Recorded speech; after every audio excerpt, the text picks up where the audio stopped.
joined Globe Life, playing in Oklahoma State, Power 5 team. Mm-hmm. Just talk about the experience there, especially with your young team.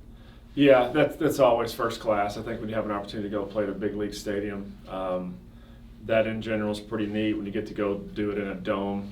Just something you just don't get to do. We've got to do it twice here the last 2 years, and a lot of new guys got to go back for the first time this year. So it was a good experience. We had a good game. It was a tight game through 7 innings. Got away a little bit there with their 3-run, but at the end of the day, 8-4 loss. With a lot of new pieces, I know we were able to pull a lot from that game to share with our guys that I feel like helped us as we got to the weekend. And that's what it's all about right now, is for us to learn the lessons, hopefully while we're winning some games. But there's just lessons dotted into each inning, and we try to break the games up into the first third, the middle third, the end third, and we were tied / winning, I think, against Oklahoma State after 3. Then went tied through the middle. So just finishing games off for so many things there, but having an opportunity to go play at Globe Life was that's always neat. And going into this weekend, despite the loss, you guys kind of still kept that momentum, going 3-1. Yeah. Including a walk-off from one of your newer guys. Can you talk about that? Talk about the weekend series, winning the series, and how big that is. Yeah, that's a big win. I don't know the people around here probably are as familiar with Penn. That's John and them, they do a first-class job. Their coaches are phenomenal. They're very well respected in our sport. That team is old and mature, but they've also been to back-to-back regionals and won a couple of championships. So that is the most talented team we've had here in my tenure in terms of a non-conference weekend series.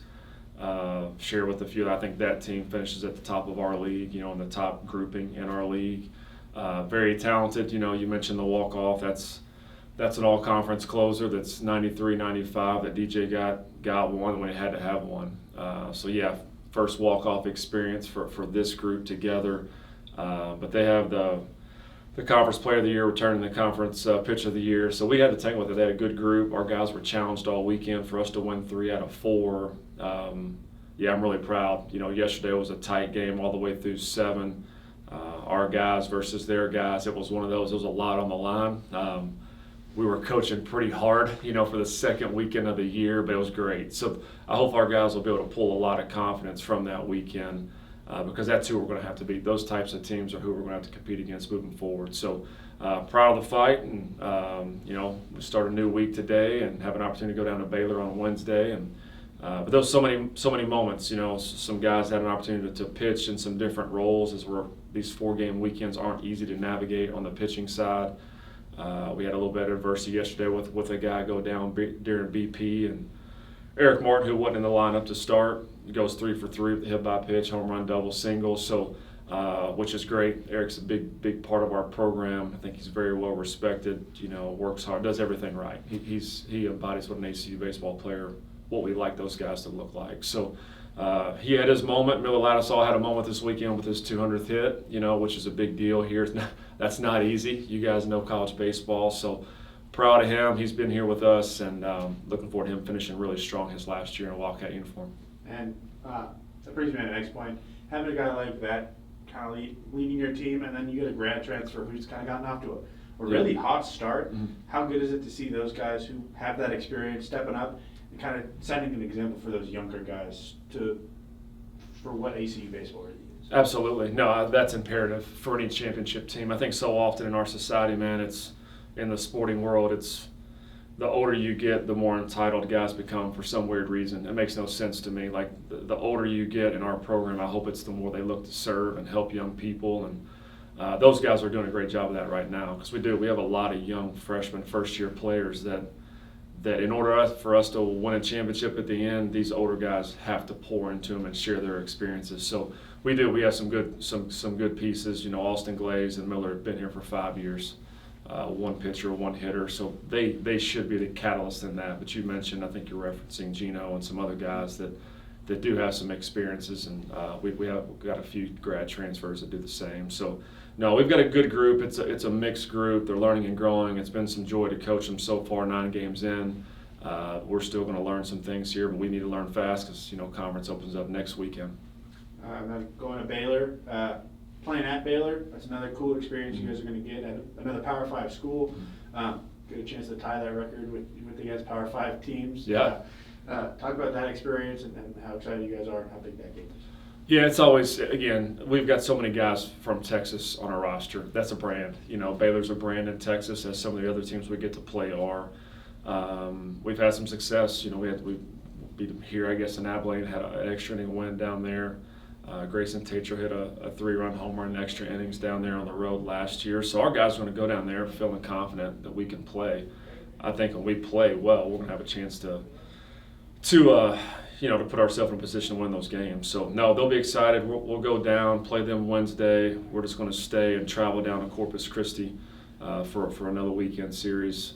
So 17 of our next 23 games are on the road. So we're about to be challenged in a lot of ways, which I think our group will be excited about. And that's my next point. You guys are going to be on the road a whole lot, especially before conference starts. What are some thoughts about that with such a young team on a good side, and then your concerns with that with such a young team?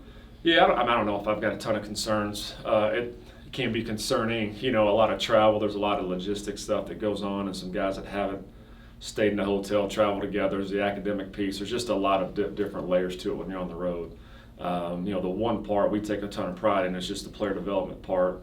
You can do a lot of that at home before the game, so you miss out maybe on some of that extra work with some young guys. So we'll figure it out. Our staff's creative, and we'll get done what we need to get done, I feel like, to kind of continue to develop and get better. But the cool moments are the bus trips and the flights and, just the guys hanging out, eating and socializing a little bit. So now we're looking forward to it. We'll be challenged at Baylor on Wednesday, and we'll be challenged this weekend at Corpus. Coach, you mentioned 9 games in and conference play starts next week.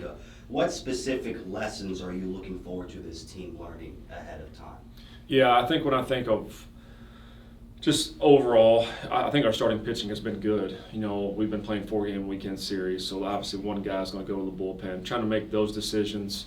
What does that look like, from an analytic standpoint, and who should be behind who's comfortable in the spot to maybe clean up someone else's mess sometimes out of the bullpen, who's better starting a clean inning. All those things are on paper maybe a little bit easier to solve, but then when you get in the fire and you got to bring in Caden Grenade with bases loaded, no one out, and tie a game yesterday, and he's got to find a way to wiggle out of that, which he did a phenomenal job of to help us win a game. So you can get guys ready in your mind as a coach, but until they're in that moment, man, sometimes they've just got to learn through them. So I think that, and then we'll continue to figure out, outfield, lineup, construction, run, navigating some of those situational type things, just because it's early in the year. So we're certainly still working through some of those. You also talked about the 1/3 approach, breaking the game down every 3 innings. And Coach Tanner for basketball, he talks about breaking the game down kind of in those same increments as well, similar in basketball. Why is that strategy so effective for you? Well, we start that in the fall. I think in the fall, because each inning's its own. I think starting pitcher, if you're worried about the 5th or you're worried about the situation, then you're probably not present for the 1st and 2nd. I think it also gives you an opportunity when you don't play well in the first 3. Hey, man, we get to reset. Now we're in the middle. Let's find a way to win the middle. Every one of our scrimmages in the fall are kind of breaking up that way too. We will play if we have a 9-inning scrimmage in the fall, we'll play it's a 3-game series. The first 3 is the first game, the middle 3 is the second, and then you got the last. So they're constantly playing to win and win innings, because I think at the end of the day, that's the only thing we can control sometimes is you give up one in the first, top of the first, man, find a way to win the first, and then move on. So I think it's just a good reset. You don't play well, you move forward. If you win well, now you get a chance to extend.